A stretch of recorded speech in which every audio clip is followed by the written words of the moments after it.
Debra Godsee joins us for a conversation about a couple of different books that she's written.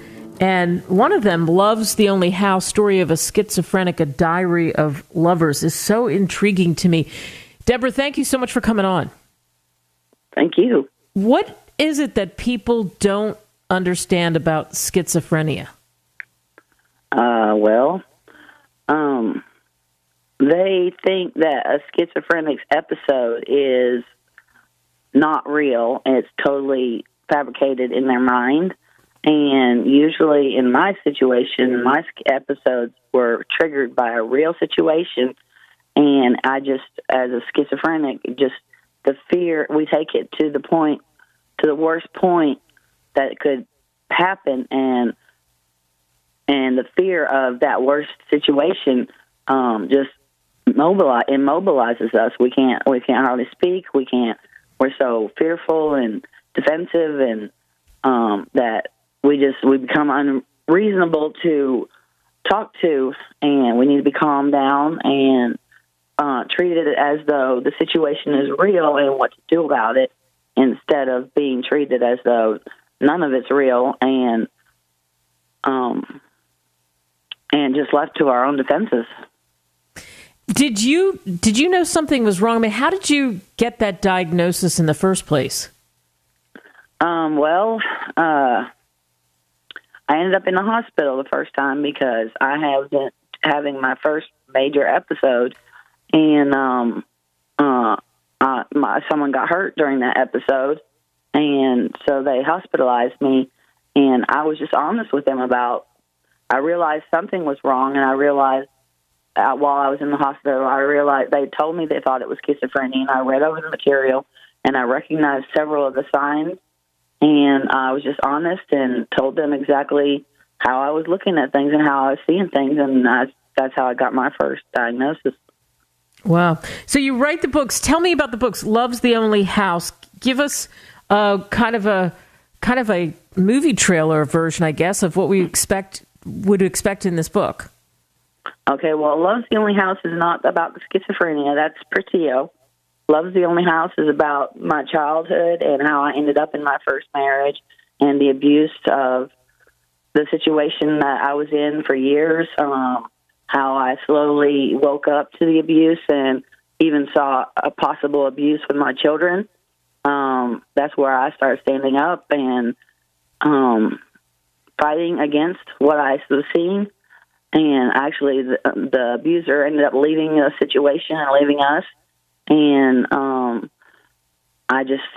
things changed like a light switch from one situation to another. It was just amazing, the difference once the abuser was gone. And I share with in Love's the Only House about what to look for and what I saw, signs I saw, and what I did about it, mistakes I made. It's kind of like a go-to guide for if you suspect abuse, especially children, but of anyone in your life, and how to handle it and not handle it. And I'm sure there's things missing from it, but that was my own experiences from that. What made you decide you were going to write this book? And was it to try to help other people and also to help yourself by getting it out there in the world? It did help me. That was not my intention, but I did write it to help children in abusive situations. That's, to me, got to be one of the worst things a person can go through is abuse as a child. Of course, in the book, I share my very happy childhood and how I grew up, and I still ended up in that situation. I was told at the beginning of the science, was seeing the signs, start writing things down. So I wrote my notes down and kept that in my mind what I wanted to write and how I was going to go about it. And then several years, about 10 years after I saw the first signs, I finally sat down and wrote the book. And like I said, that it's just I don't want to see children hurt, and I want to help anyone get out of that situation as quickly as they can. My responses to the situation turned it around for my boys, even though they did end up in the abuser's hands later on. I believe the way that I handled it caused the abuser to think twice to do it again. Wow. Well, that's wonderful that there's a mission definitely attached to that. The second book, Story of a Schizophrenic, a Diary of Lovers. Tell us about that one.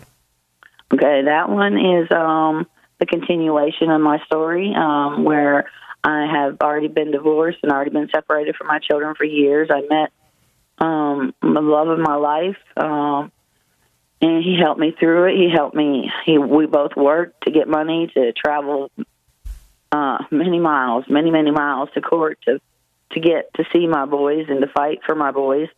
And it's a love that we shared, and how he helped me, and how the whole situation, the whole abusive situation from the first book caused schizophrenia in the second book, and how my episodes, it shares my episodes, it just shares everything I could think of about schizophrenia to help anyone that has been triggered by schizophrenia.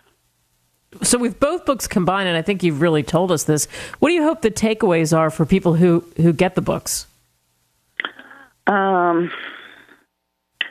Portillo, I hope they take away a better way to treat a schizophrenic. I think there's a lot of confusion about schizophrenia, and I hope that they can see the situation through a schizophrenic's eyes, and they can help us better by understanding us better. And again, for Love's the Only House, I hope they take away just paying attention to their children and watching for signs and taking a stand if they do think that they see something.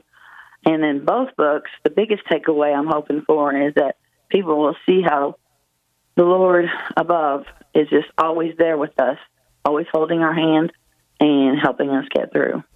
Mm. So as we wrap this up, where can people get your books? Okay, they're in professional edit right now. It's going to be a couple more weeks, maybe not, hopefully not even a month before they're back up. But once they're up, they'll be available in hardcover, softcover, and Kindle. And they'll be available anywhere online, I'd say, in Kindle or Amazon, Barnes & Noble, anything like that.